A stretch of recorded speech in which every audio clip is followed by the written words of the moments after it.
What is up, guys? It is your boy, Fro Shocker, the 96 Judge here with the G8DL Finals. You guys didn't check out the team, the update video, which is going to probably be posted probably late, who knows.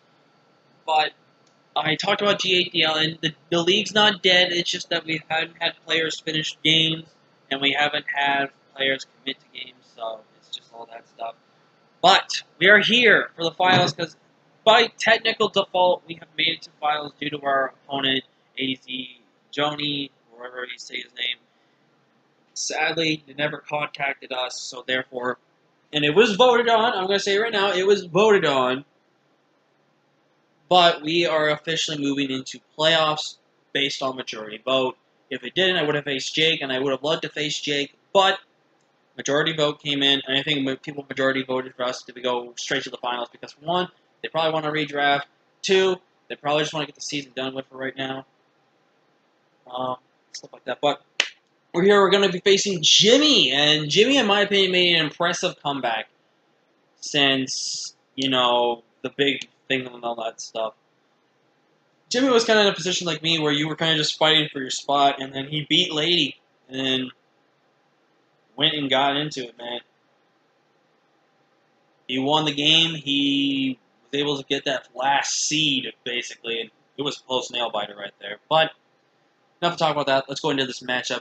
This is Jimmy's team. Jimmy has not made his team. You may see why I have two copies of his team right here. I want to explain it a little bit. But Jimmy's team consists of his G-Max being out Creamy, which hasn't done too much for him, but is still a G-Max we have to be careful around. He does have webs with Galvantula, so that's something we also have to be very careful about. We do have, he does a Haxorus, which puts in a lot of work for his team. He's got Corviknight, which he hasn't been really doing too much with. Vaporeon is going to be really bulky. I think Decidueye comes as a utility set with Knockoff and potentially Defog. Hippo, I think, has a stronger chance to potentially come this game because of the work that my team did without Hippo there. I think Quillfish has potential chance to come as well because of potentially hazard stacking if you really want to go that route. I think Incineroar is his most likely mon that can come, but it's probably not going to come, mostly because of Intimidate. Duran, I don't think still comes, and I don't think Colossal comes. Because he pretty much brought the same team versus his opponent in playoffs. He just made one change to the team. So he could be confident with the change we got to, and I may change something on this team if I have to. That's the case, but nonetheless. First off, we're kicking it off with our team, and the final time is your boy Plasma, and we're bringing a different set we did last week. I actually looked back at my team builder, and we pretty much brought a physically defensive set with dual setup and recover, or dual dance and then psychic and focus blast. That set works, but when I looked at this matchup from how I want to change it up, Trick Room Life Orb has put in the work for us this week, and I think it's the time we bring it again. And what's really weird, though, is am I still able to get into the drops down on the Pokemon and stuff? Because it seems weird that I'm still getting the drops even though I'm on Life Orb, unless it's just how sheer force works, which probably is the case. But nonetheless, we're bringing Reuniclus this week with 156 in HP, 4 SPDF, 96 defense, max special attack. This lets me have a chance to one-shot everything, and it gives me a chance to do anything else to it. The only problem will be if that Corviknight is max HP, max SPDF, because then we only 3-shot. Unless we get a SPDF, then we can go for the first one, and then go for the second one. And just kill it. So we've got to be very careful. Again, Game 3. Make an item that extends Trick Room. Please. I know it may sound busted, broken, but please, come on. And if you look at our team here, Trick Room actually plays a part in some ways, but I don't have any other ways to sort of Trick Room, so there's that. But I would actually bring Ganon this week. We changed up Ganon again changed up Ganon 2. This time we're running 136 in HP, 208 attack investment with the Adamant Nature for more offense. We did decide to go 116 in defense this time to take the hits that we need to hit. And it's going to be a little risky. I'm not going to lie. It's going to be a little risky. Again, I could change it up in a second. 4 speed up. And this time, I'm going to be smarter. We're running 44 in speed for a very specific reason. This lets me guarantee outspeed Vaporeon because Vaporeon is going to be a defensive set, which with 0 speed has 166 speed. With the 167 speed, I'm also faster than Alcremie with no speed, which he should probably not be, because he's going to probably focus on the HP, special attack, defense, and SPDF invested on his Alcremie. And again, Alcremie didn't get to do anything last time. And if we can prevent Alcremie from doing anything this time, it's going to be good for us. But again, we're running pretty much the same set, except, I'm running a move I don't really like to run because it's a risky move. I am running Sucker Punch. Sucker Punch does give me a kind of a strong... It's not as strong as Darkest Lariat, but it is a strong move and it is priority, which is really good for our team in this matchup. And it's something we kind of do need. Up next, we're in Crystal, and this set, let me tell you, I'm getting creative again. When I get in my creative mode, it mostly works. The only time it doesn't work is when Hacks gets involved. We are running 12 in HP max attack, 116 in defense, 128 speed up, careful nature, smooth rock Gigalith, aka Crystal. And this set's crazy, I know. But hear me out here. A body press plus chip damage from sand. An explosion gets rid of Alcremie. Explosion with chip damage and body press kills anything else. What I can freely do against him is I can body press stuff. The one problem we have with this set is Corviknight can come in and start bulk up, which is the worst thing that can happen if that's the case. If it starts bulk upping, then my Uniclipse doesn't get to do too much in this matchup.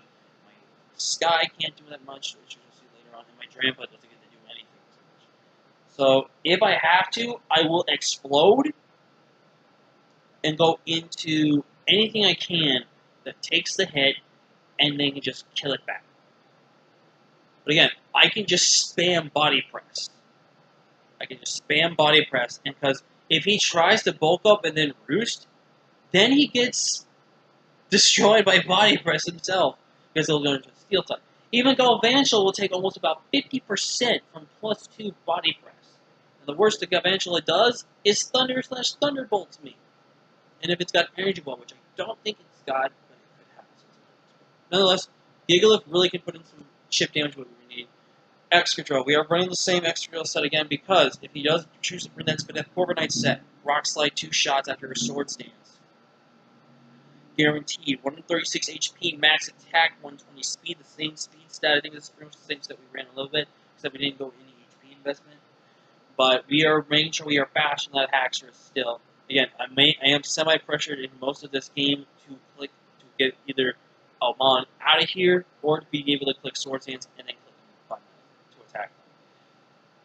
Corviknight's body press doesn't do too much to me at all, so I have to be very careful. Because if he crits me with body press, which I don't even know if that's even possible, that's the worst case scenario, and then we can just spam attacks versus him. So as long as we're careful, Drill can clean up and help us chip down everything we really need. We're bringing back Sky this week, and I think we changed up the set this time. And it's a set I'm so scared to run because I think it does do the work, but it's also super risky. We're running Life Orb, Intimidate, Arcanine with Wild Charge, Morning Sun, Flare Blitz, Extreme Speed. Funny enough, with the Flare Blitz and Extreme Speed, it is actually a chance to OHKO, because with this combination, has a chance to OHKO Haxorus. Because again, before it makes sense to switch in, Wild Charge, guaranteed 2 shots with this. So he could potentially want to scout for super attacks. He could try to scout for this and that. But Scald never kills me. Morning Sun is there for reliable recovery, so I can keep this thing along. Extreme Speed is strong priority. We are actually running 124 speed.